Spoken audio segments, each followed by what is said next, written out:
Okay? The significance is that what you see represents what we are. Okay? What you see out in the world is an accurate picture of humanity, in the daycare or in the elementary school. You have a lot of consciousness here that has a lot to learn. And our societies, our cultures, our governments all reflect who we are as a people. So you see all that violence and you see all that crime and you see all that meanness. That's the way we are. That's the level at which consciousness is here on this plane. And so that's what we get. And when you get a mob together, you get the mob psychology, which means the mob acts kind of in consonance with the lowest common denominator. Well, that mob thing works two ways. You get a bunch of people who are learning and growing together, and they actually help each other. That's the 100th monkey thing. The vibes feed each other. So you get into a group like this, and the energy's good, and you just feel the energy, and you can walk out of here and feel like you're renewed, and wow, I got hope, I'm going to do something. Well, that's because of the energy that gets going in here. Hopefully a week later you'll still feel that way. But the opposite works as well. Fear gets passed around in the land. Governments like to create fear in a population because it makes the population easy to control. Fear is a handle by which anyone can be controlled. If you're fearful of something, you're easy to control. All you have to do is manipulate that fear. So part of it is just the way we are. Part of it we're being taken advantage of because fear is a controller.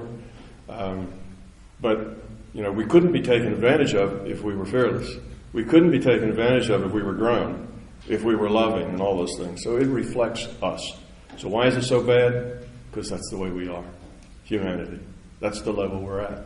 Now, rather than being disgusted with people and with humanity, you need to say that they're all doing the best they can with what they have. They're just not that grown yet. They don't see big pictures, and they're struggling in little pictures, and they haven't got to the point where love is important in their life yet, or that they know it. So it's just the way it is. This is a strange school that you're in. It's got a huge kindergarten. It's got a smaller first grade, and it goes right on up like that. It gets smaller and smaller, but it's a pyramid if you think of it that way. But the very vast number of people don't think. They just act and react. They don't learn a whole lot. They just go through life doing whatever they have to do.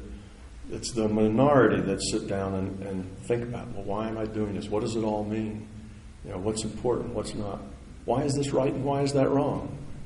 What's the meaning of life anyway? Now, probably all of you think like that because otherwise you wouldn't be here. But the average person doesn't really think like that. And if you try to ask them those questions, they'll change the subject, turn you off, go watch TV, do something else because they're just not interested. That means they're not ready. And you can't force anybody to be ready. They're either ready or they're not. If they are, they'll step into it and grab hold of it. If they're not, there's nothing you can do. You can preach, you can browbeat them, you can threaten them, do all those things you shouldn't do, and it still won't make any difference because they're not ready to take that step yet.